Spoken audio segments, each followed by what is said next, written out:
Today, thank you very much for coming to OKI WORLD 2024 today, sparing your precious time. From now, under the title, The Challenge of Creating New Business Globally, Learning from Real Examples About Obstacles and Breakthroughs, we are going to start the main session number 3, global session.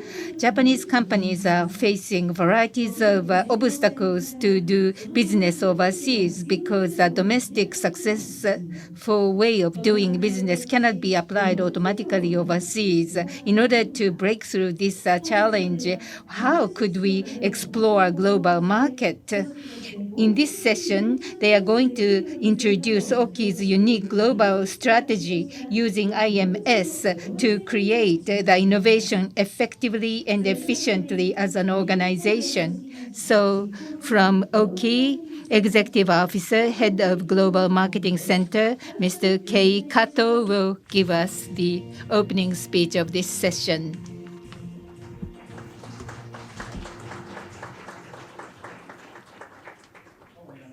Hello, everybody. I'm the head of Global Marketing Center, Kato. I would like to introduce myself first. I've been working for OKI for the whole career. I joined the OKI in the beginning of 1990, and I started with a telecommunication laboratory. It was before the surge of the Internet, so I was working with the telephone exchange system. And then Internet come, and then SE and the marketer. I've been experiencing varieties of functions within OKI. So now about innovation. Have you seen the showroom and the exhibition room next to this? There's a Yume Pro within OKI. And Yume Pro Innovation Management System was established, and I'm the first founder of this. And from the innovation perspective, my mission is to promote innovation within Japan. And then what sort of domains and areas should be the target? We are exploring the appropriate areas. So investor relations material of OKI included this one. That is logistics and healthcare, Medicare, and high performance and the CFB, all these things, advanced remote operation are the keywords. These are the domains we are trying to explore. And April this year, actually, Global Marketing Center was established, and over there, we decided to go out of Japan. And in order to do the global business, of course, we need new technologies. So overseas plug-and-play type of startups should have a good partnership with OKI to do this. So we need to value creation through all these relationships. From April this year, when we look at the overall market, we need to adopt the global perspective. And these 4 areas we stipulated was not enough. So we reviewed everything again from the scratch, and the remote Medicare and other areas have to be examined, adapting the overseas perspective. So we expanded the scope of targeted domains for innovation. And here, key resources or the strength of OKI is the high-level remote operation. This is the very core competence of OKI traditionally. And also in overseas, in order to do the good sensing, satellite data is indispensable because local sensing is not good enough to have enough data. So aerospace business, satellite business, these are also very important. So these 2 technologies should be utilized to expand our innovation domains. And Yume Pro is the core driver. And when we look at the global locations, ATMs and the printers gave us all these bases overseas. But what they did so far was ATM selling and printer selling activities. But we would like to activate these bases to stimulate innovation. There are more than 1,000 OKI employees based overseas in this global innovation hub. So we stopped talking about sales office, but we call this global innovation hub. So by using already established these sales offices, turn them into global hub, innovation hub to promote innovation. So in the past, OKI focused on Japanese market, but now President Mori is saying we should be IMS ready company and we should deploy the same thing overseas. So including overseas activities, we need to stimulate the innovation generation activities. And in order to do that, of course, education for generating innovation is important, not only in Japan, but in overseas as well. And it is easy to say, but it is quite hard to implement because there's a difference of the culture, there's local differences, and not all the people agree on this. Some are skeptical. So we need to actually, first of all, extend our sincere commitment and the wish to promote innovation to all these different culture people. So this is about Yume Pro Challenge. This is the idea contest that we've been doing for a long time. And once you are the champion, and then 100 million yen worth budget could be given for the business. And nowadays, there are more applications from overseas. Actually, tomorrow is the final presentation date for this year's Yume Pro contest, and half of the applications are from the overseas. And the base is ISO 56002. This international standard is the base, and this is the real base for all these innovation management. All the articles actually should be interpreted into actions. Business idea contest is one thing, education is another thing, and also top-level commitment. All these things are stipulated under this ISO, and we have to be faithful following this. Not only in Japan, now we are trying to do the same overseas. Last week, ISO TC 279, there's a group of ISO, and there was a General Assembly in Peru. So I made a keynote speech, and I talked about this activity.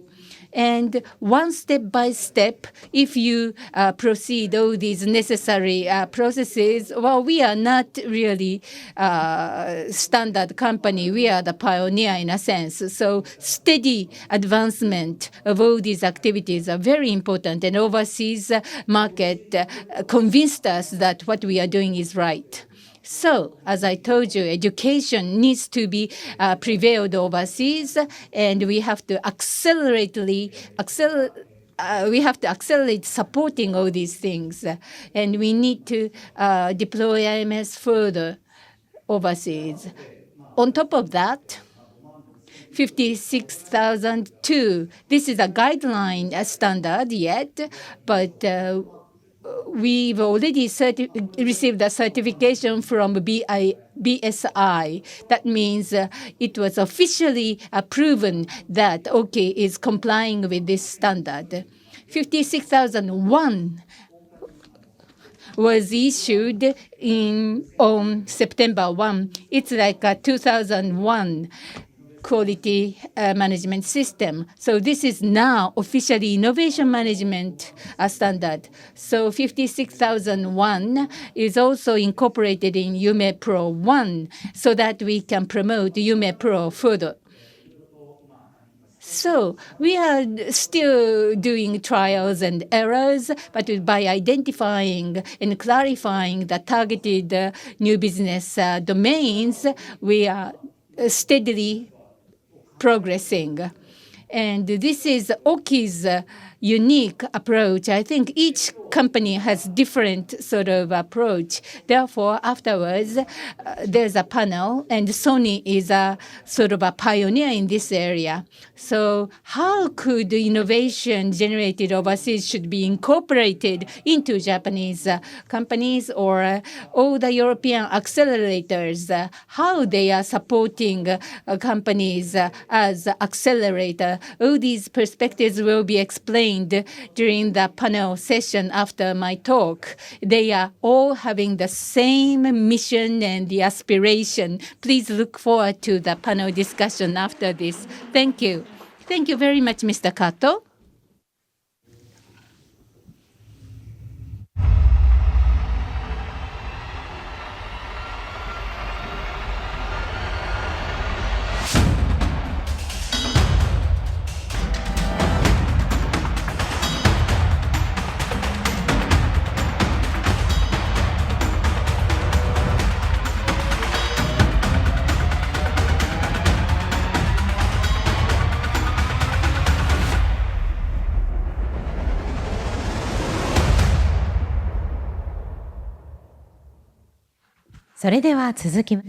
Now we would like to proceed to the theme, a challenge of creating new business globally, learning from real examples about obstacles and breakthroughs. We'll have a panel discussion under this title. Please wait until we complete arranging the stage. Thank you for waiting, and now we would like to ask the panelists to come on stage. First, the facilitator is Japan Innovation Network, Innovation Acceleration Group Director, Mr. Hiroiki Ozaki. And next, the panelists. From OKI, we have Executive Officer, Head of Global Marketing Center, Kei Kato. And next, from Amplify, CEO and co-founder, Gunnar Storfeldt.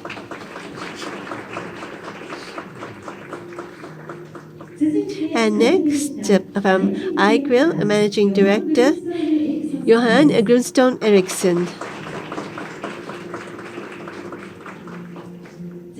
And next, from Sony Network Communications Inc., Solutions Sales Department, Service Planning and Development Department, Mr. Seiichiro Tajima, Deputy General Manager. Thank you very much. And now over to you, Mr. Ozaki, please. Thank you very much. Yes, first of all, please take your seat. Well, good morning or good afternoon to all of you, and I would like to welcome all of you to OKI World 2024. Well, up until now, we have heard in the different sessions how OKI is advancing innovation and what the technology are to support innovation. I'm sure you've listened to these sessions too. Now, in this session, we would like to have our panelists share with us what kind of global new businesses can be created and is being created by OKI using the innovation and know-how and technology. So, in line with this, we have people who are actually practicing innovation here. So the first theme is how to innovate in global markets, challenges and solutions.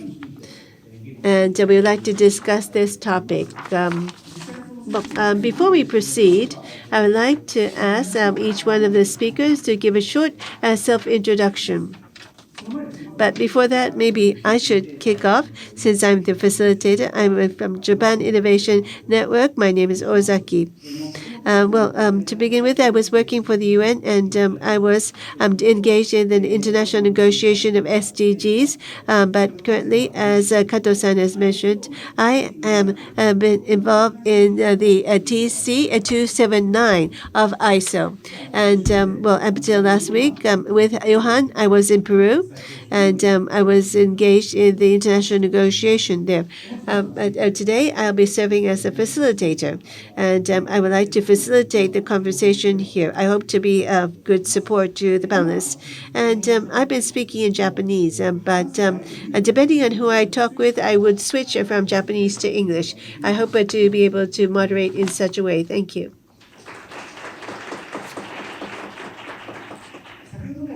Well, Kato-san has already introduced himself. I'll skip Kato-san. Gunnar? Thank you, Soki-san. And I'm Gunnar Storfeldt. Hi, konnichiwa. I am the CEO and Senior Innovation Management Expert at Amplify in Stockholm, Sweden. And at Amplify, we engage globally at the forefront of innovation management through extensive practice, deep research, and international standardization. And here in Japan, we are closely associated with Japan Innovation Network. So we support companies like ABB, Eriksson, Electrolux, Saab, Volvo in harnessing their ability to innovate and radically renew their business globally. And I personally am engaged in helping them to shape their innovation strategies, to design and implement innovation management systems, and to coach leaders and their teams on their innovation journeys. And of course, today we are also heavily involved in implementing the international standards, the ISO 56000 family of international standards on innovation management. It's an honor for me to be here today. Thank you for inviting me. Thank you very much, Gunnar. So, Johan, please introduce yourself. Thank you, Zack-san. So I'm Johan Grundström Eriksson. I'm one of the experts, as Zack-san said, writing the international standards, ISO 56002 and 56001, recently came from Lima. Based on the experience of implementing innovation management in companies like Sony, Eriksson, Tetra Pak, and Eriksson. And I work as an advisor in large corporations, in startups for innovation ecosystems, and open innovation platforms. When I work with people, it's leaders at all levels, sometimes as interim innovation manager, jumping into roles to build innovation management systems or catalyze innovation. It could be with the directors who get the assignment or building the teams to find the available space. Today I'm here to share the case as a contractor advisor for Sony together with Tajima-san. It's really good to be here. Thank you very much, Johan. And last not the least, じゃあ田島さん、すみません、最後お願いいたします。I'm Tajima from Sony Network Communications. Allow me to briefly introduce myself. In 2002, I joined DNA, and I have been engaged in the launch of different businesses. And after that experience, I joined the Sony Corporation, and I was first engaged with the sports entertainment launch, business launch. And right now, I have two people and people working and doing the AI and providing solutions. So I'll talk about this briefly. But companies, there are the organizations which provide the innovation support, and with them, I try to create innovation in different places. And once again, thank you for this opportunity. Thank you, Tajima-san. And now we'd like to proceed to the actual session. Challenges do company often face when trying to innovate? If you can elaborate that, please. Yes, so innovating is, and renewing yourself radically is not an easy thing, as you all can appreciate. And if you're doing it on a global scale, it's even more difficult, of course.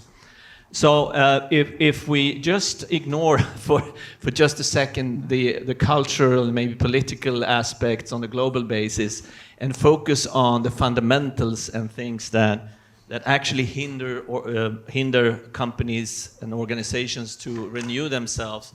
Over the years, at our clients, we've seen some recurring patterns, a few things that repeat itself over and over again. And I have 4 of them on the screen. The first one, up to the left, would be that we often see that innovation efforts are misaligned, and the leadership is misaligned with the organizational engagements. Leadership often underestimate what it takes, how long it takes to build strong innovation capabilities, and what it takes in terms of time and investments to create substantial results. So that would be the first one, a misalignment and out of sync, basically. The second one is fragmented innovation efforts. We tend to rely on trendy tools and methods. Specific things, maybe something we read about in the latest management book, and we tend to think that that's the solution to innovating. But in fact, we need a coherent, consistent, systems-based approach to do it. It's like having a lot of apps on your smartphone without an operating system to support them. So we need to keep it together in a systems approach, and that is very rare to do. It's fragmented. The third one down to the left is there's still today the myth is dominating that the lone genius will come up with the next big thing. While in fact it's a team effort, it's a team sport. We need to come together, collaborate, use the same framework, the same language to be able to innovate effectively. And finally, leadership are not equipped to deal with uncertainty. Most leaders are not measured on doing it, they're not trained to do it, and they're unable to take difficult decisions, investments decisions, for example, based on assumptions rather than facts. So that's something we need to retrain and be much better on dealing with things under conditions of significant uncertainty. So those are a few things, yeah? Okay, great. Thank you so much. And you touched upon the systems approach, and also maybe also you talked about team effort and how to work together. And innovation management system is getting worldwide attention, but not so much in Japan at this moment. Would you like to explain what is innovation management system, please? Yeah, absolutely. So the innovation management system is the thing that keeps everything together, and we actually start with. So let me rephrase. Mm-hmm. The innovation management system is part of an ecosystem of assets that we have and we need to pay attention to.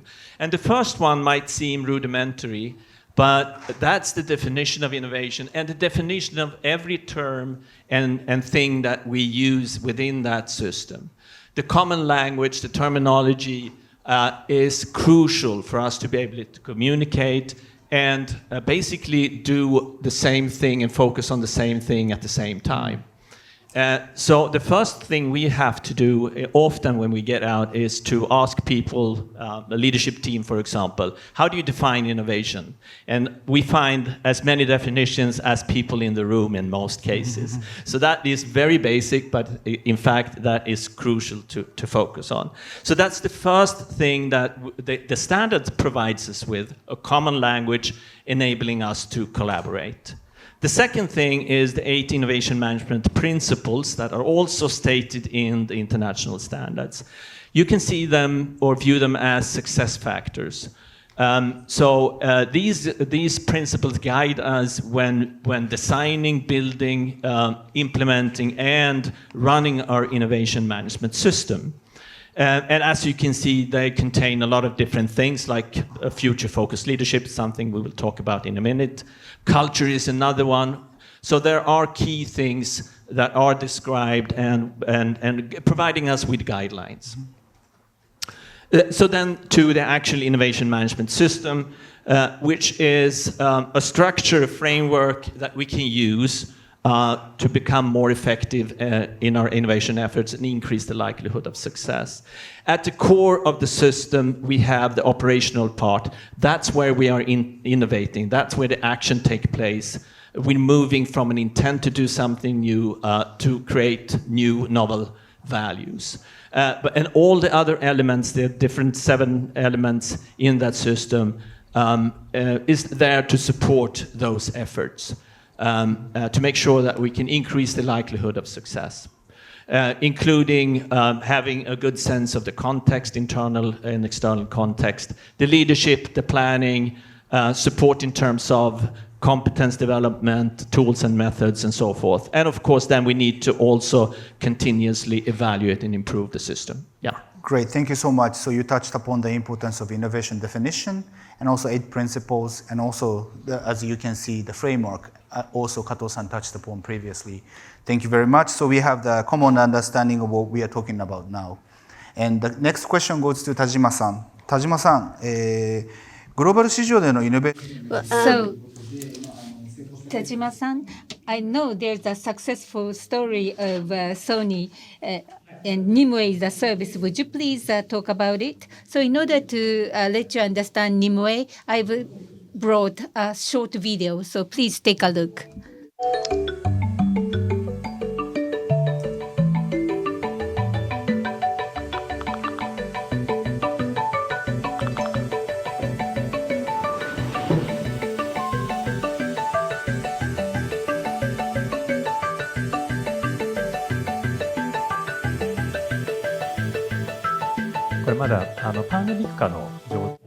Well, this is a movie we created once we started to offer the tool of Nimway.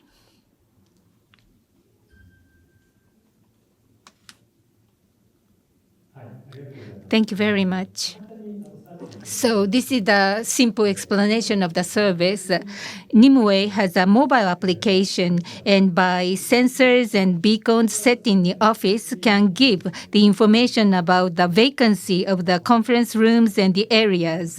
So the booking situation could be seen. And also the very user-friendly working space is assured.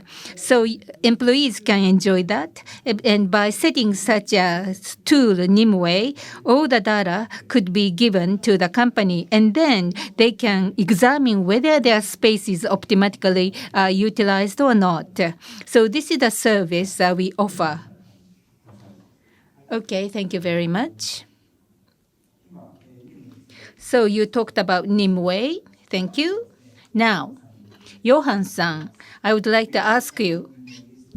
So, and as an expert, you have been working with Nimway for a long time. Would you explain how was company like big corporation like Sony could successfully produce the new business like Nimway? Thank you, Saki-san. So in order to tell this story with a context, how could this be done? I'll take you back to 2008. This was the year after iPhone had launched, affecting the whole industry, pulling the rug under anyone.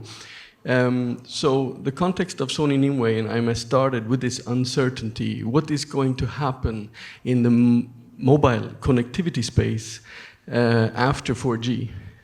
And luckily, we were, as Sony Eriksson, engaged in defining the standard for 5G, so we could see the future. And the future was not only mobile broadband, more of everything. It was also ultra-reliable, it was low latency and signaling efficiency, low data rates, and low power mode. So preparing ourselves for that, we recreated ourselves. We redefined ourselves to work with Google and Android to share strategy to survive, because we were not in a good shape. And we had a clear strategy, good performance indicators of success. We had a governance that was tight. And with the processes mapped up and ready for the requirements of sustainability, quality, and even information security, we were getting ready. So we thought we had an excellent strategy and plan. We also had good assets in the company, right? We knew how to do the mobile handsets, we could do the apps, and even internally, engineers would invent things to solve problems inside the organization, such as the Sony Map internal solution, to find meeting rooms and colleagues, even your boss, if you don't know where he is in the office or she. However, we were acquired by Sony. So Sony Mobile Communication was established in this acquisition. And of course, the new strategy was how to become a good Sony citizen, how to implement and integrate the company. And we used the advantages of being a corporate, the global footprint, the software scaling capabilities, market presence, and a systematic management of innovation will build, measure, learn method. So the other opportunity, of course, was to innovate. And the directive became quite clear. You can't do it in the way we have done it before. So how to get this entrepreneurial mindset and what Gunnar was talking before, to fill that gap, to be free to disrupt and address the experience gap that we had, because we didn't have anyone really working both as being a corporate and working as a startup. We had a deficit of entrepreneurs and innovation culture that we could share. So we needed a common language, and we engaged in defining the innovation management standard back in 2013-14. Mm-hmm. And Totoki-san, the president and CEO of Sony Mobile, he set a very challenging target for us and direction. You cannot innovate inside the smartphone. You have to innovate beyond. So please create recurring revenue, business to business, and I expect you to challenge status quo. So combining the advantages of the corporate and the startup, we identified value in the real estate and in creating employee values in offices, because we had those problems ourselves. So we knew that if it was beneficial for us, we already had solved some of the problems, we could actually provide analytics and data to customers. And so the story of Nimway begins right here. And the evolution since, Tajima-san will help me talk about as well. What this meant when we formed this team was that we applied the common methods that you need, the business model canvas, the SWOT, and the service design thinking, to explore how can we deliver something that customers really want. And over to you, Tajima-san. Mm-hmm. Thank you, Hara-san. Thank you, Johan. So I would like to talk about how we created innovation globally. But before that, I have to touch upon SSAP. Well, Sony Startup Acceleration Program, SSAP, was established, and now the name is changed from October Sony Acceleration Platform. So technical seeds of Sony, how could we make them into the actual commercial business? So this is a dedicated team, SSAP. It was established in 2014, but it was too early in a sense. How could we nurture the technical seeds as an organization? Totoki-san took the initiative, and that's how we started these activities. So within Sony, there were insights, and using the insights, we started to support companies outside. So the first customer, are you going to nurture the seed to a small entity? No, we should have an aspiration to have a large deployment.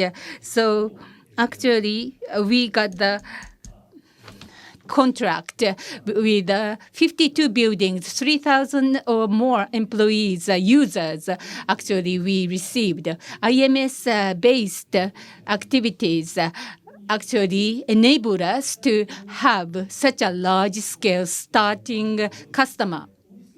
And as you know very well, offices were very much affected by the COVID.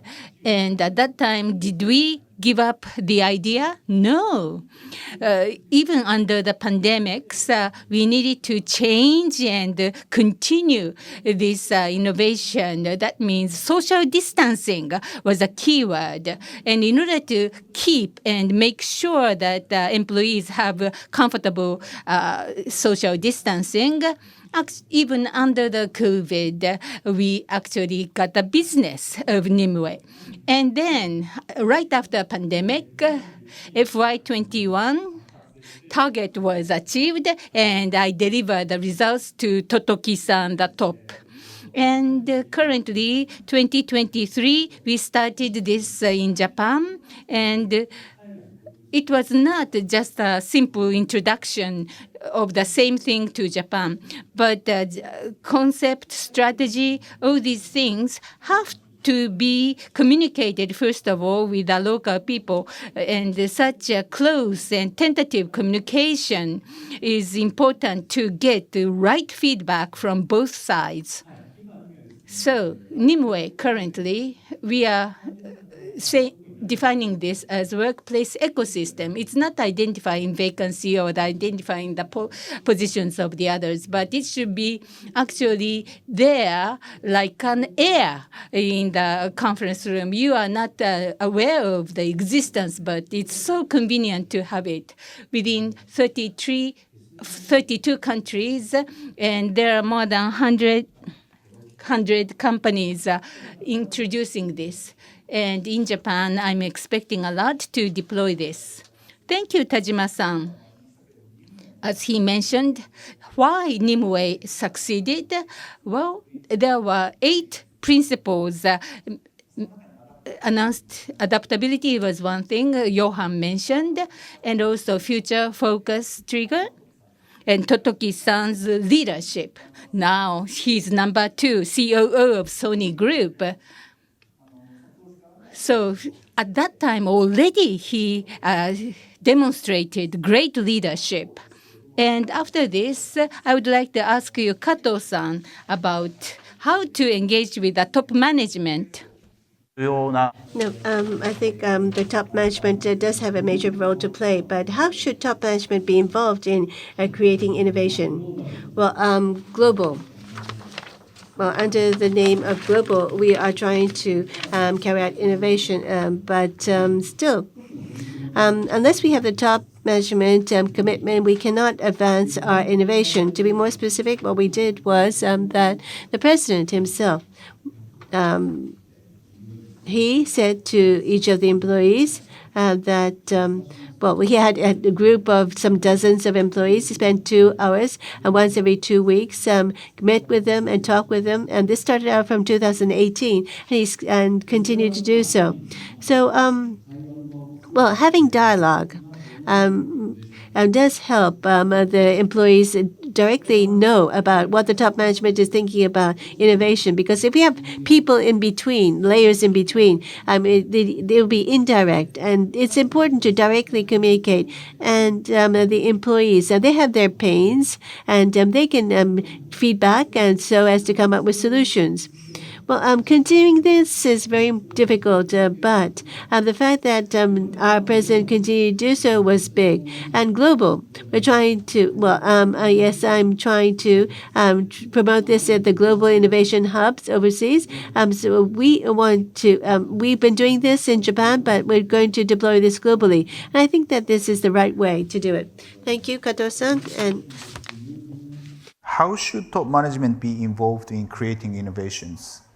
Please. It's a good question. And first I would like to just comment on Kato-san's mentioning about the initiatives you have, which I think is great. Direct communication and direct engagement is crucial from top management and all the layers below. This is a really difficult discipline, so everyone needs to be there and talk about it and have a fruitful discussion. Both top-down and bottom-up. But top management doesn't have to be innovators themselves, but they need to understand how to lead innovators and the specific characteristics of innovators and what they need and require. And that means learning the innovation management principles. It means taking ownership of the innovation management system and actually being sometimes directly engaged in the activities within that system. That is critical. Let me give you one example. A long time ago, more than 20 years ago, we got involved with one of the world's largest shipping companies for roll-on, roll-off cargo cars and trucks and so forth, Wallenius Wilhelmsen. And they said, we need to reshape the maritime industry through innovation. We have major challenges, environmental challenges is just one of them. And we need to create a vision of the future, and we need to take action on that. So a major commitment from top management for the several decade-long innovation program. And one of the initiatives was to create a zero-emission-free vessel, the Ocean Bird. And this project started more than 20 years ago. And now, in 2026, it's going to have its maiden journey. And this is a full-scale cargo ship taking 7,000 cars.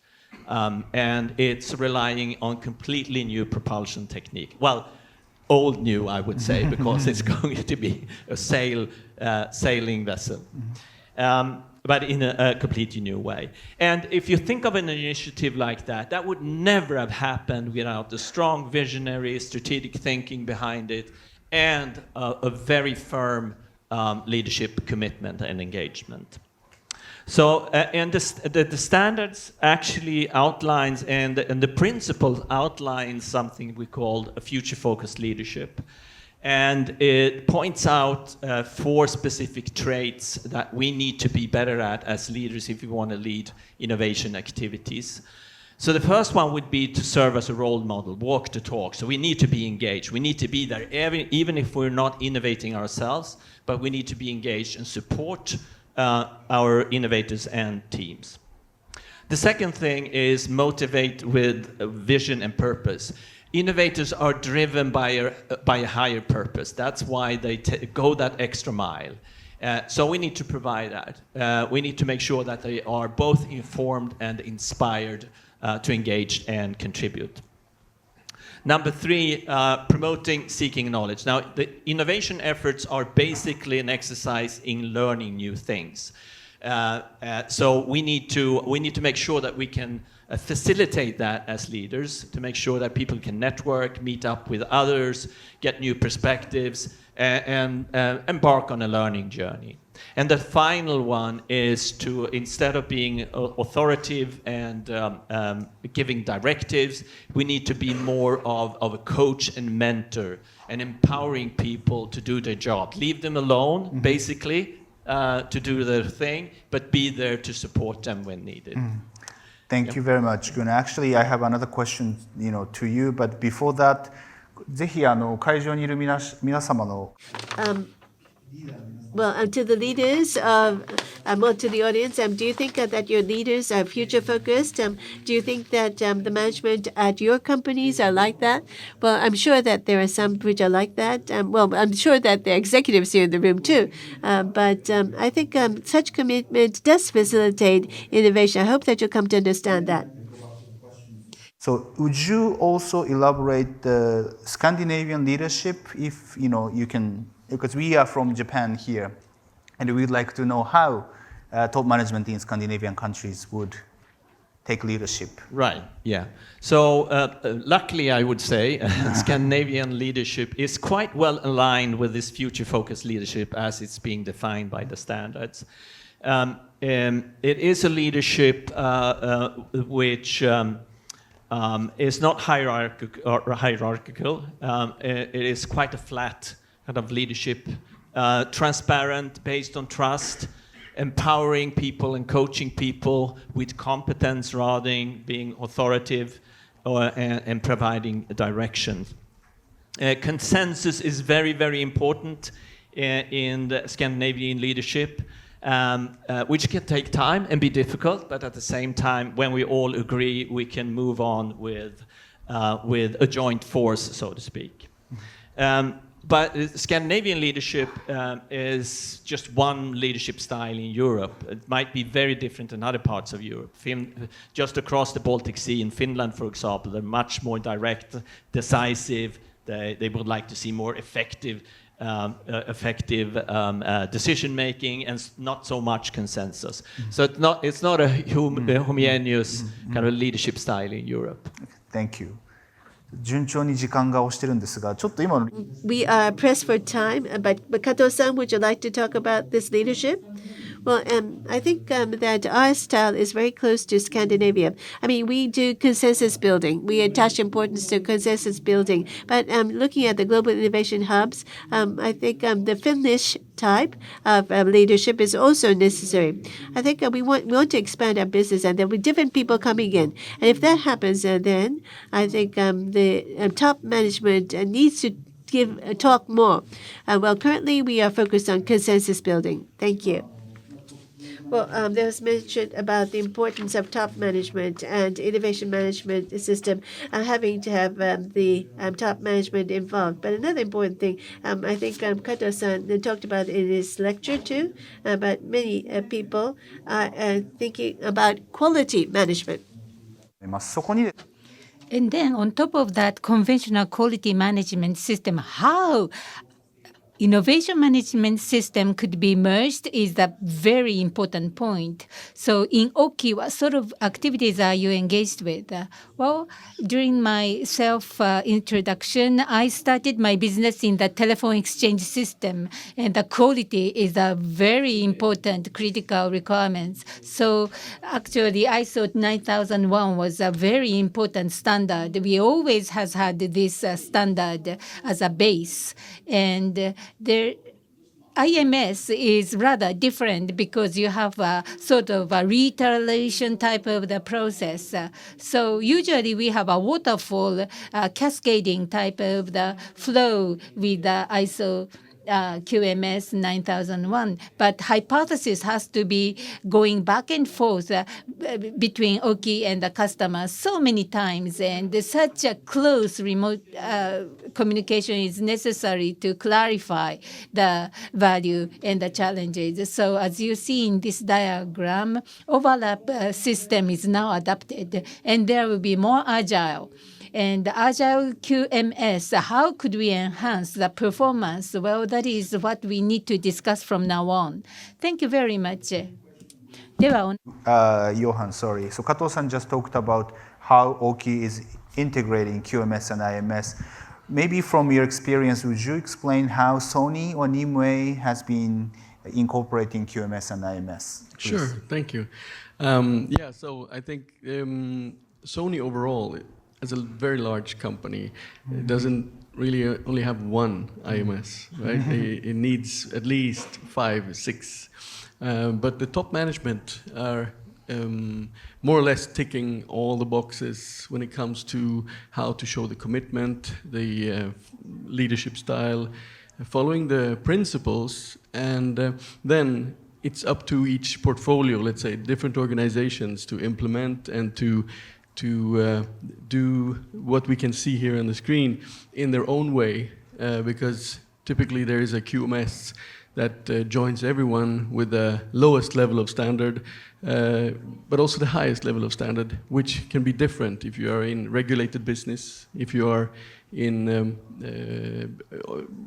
say, areas where QMS and environmental requirements are really important for the customers. You need to handle the paradox, let's say. And that's where I think there are similarities between Sony and OKI in this case. In the case of Nimway, if we go back to the early days, we had to protect the Nimway as the first leading team. There was nobody to look at, right? So it was very important to protect them from the rest of the organization until we had formalized a model, like the Lund New Business Creation model. We saw, and then SSAP, we were gradually maturing.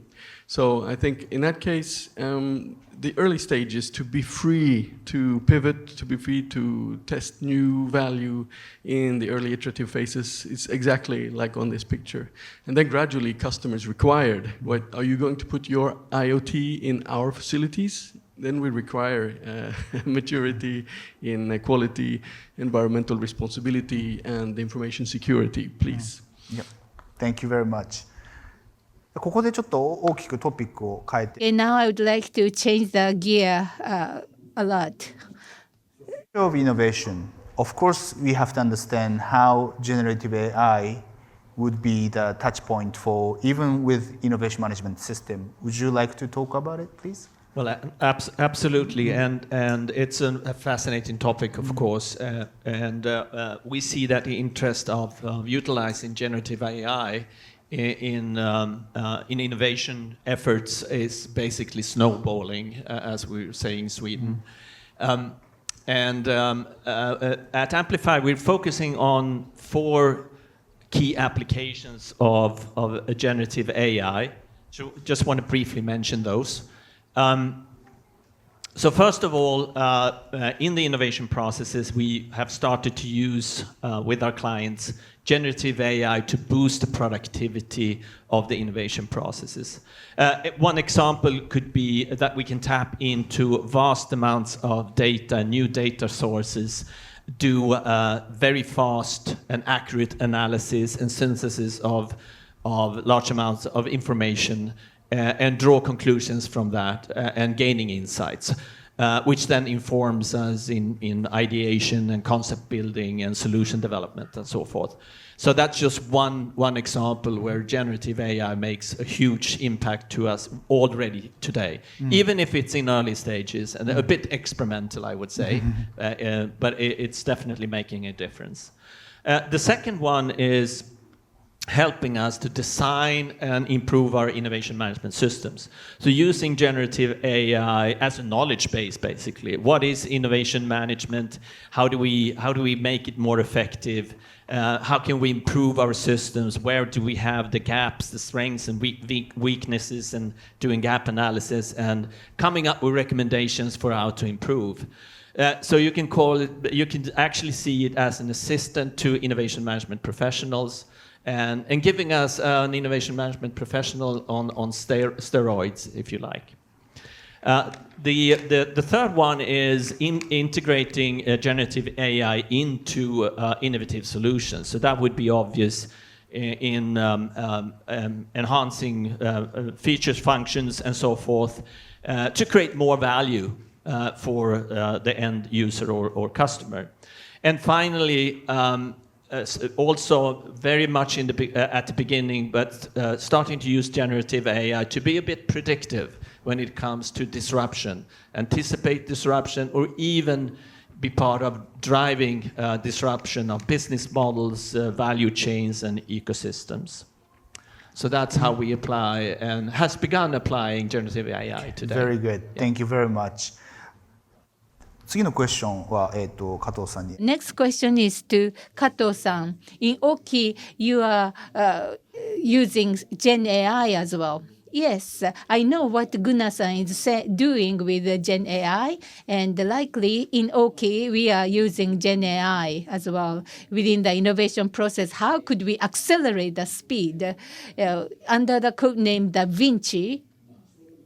And you can see it in our exhibition room. Pivoting is very important, but for humans, it's very difficult to make judgment. But this tool can push us back to go to the direction. So to accelerate the innovation process, Gen AI is playing an important role, and we are paying lots of attention to this. Well, I know that the time is very limited. Johan, how do you think IMS will be used globally in the future?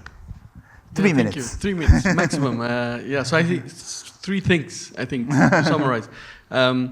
We will see an effect in each organization adopting IMS. It's like a lever effect in the organization. And I think it will be possible to measure, right? As soon as you start, you will notice. Then we will see an adoption of IMS not only in private sector, we will see it in public sector, because there's a need to solve and address societal issues. And this standard, we have written it for all organizations. So we'll see even public organizations procuring innovation, unknown solutions to known problems. This is also creating another effect. And then in terms of, well, I would say more innovation. with less effort for the organizations that adopt this systematic way of working. There will be a multiplicator effect on that one. And perhaps if there's a final word I have time for, then I think Japanese organizations have a real advantage of and a tradition of working systematically. So once the speed is up, I think European organizations are going to have to watch out unless they also adopt IMS. Thank you very much. So Japanese organizations have already very strong management system aspects. We need to switch from quality to innovation. I think that's what you meant. And 最後の質問で、Last question to Oki. Well, about your future IMS activities, Kato-san, please. Well, yes, we have just started global activities, and the first time that we are meeting like this, and therefore, once you go out country, you see that there are others who are leading and using IMS and succeeding. There are a number of such cases, and recently we are witnessing this. Therefore, we are wanting to do global innovation, and so we would like many partners and people to co-create with us and do it globally. So I would like to, together with all of you, engage in this process. So I hope that you will continue to support us. Thank you. Okay, Kato-san, Gunnar-san, Johan-san, and Tajima-san, thank you to all of you. And with this, we would like to conclude this session. And after this, we'll be leaving. But the two in the middle, they've come just for this event from Sweden. And therefore, if you want to talk with them directly, then in the corridor, I'm afraid. But please approach them. You can talk to them directly. So take advantage of this opportunity. And tomorrow, OKI World 2024 will continue. Therefore, please continue to participate. Once again, thank you for your participation. And thank you very much for your precious talks. Gunnar-san, Johan-san, Tajima-san, and Kato-san, and facilitator Ozaki-san. And thank you. Once again, please join me in thanking them with a round of applause.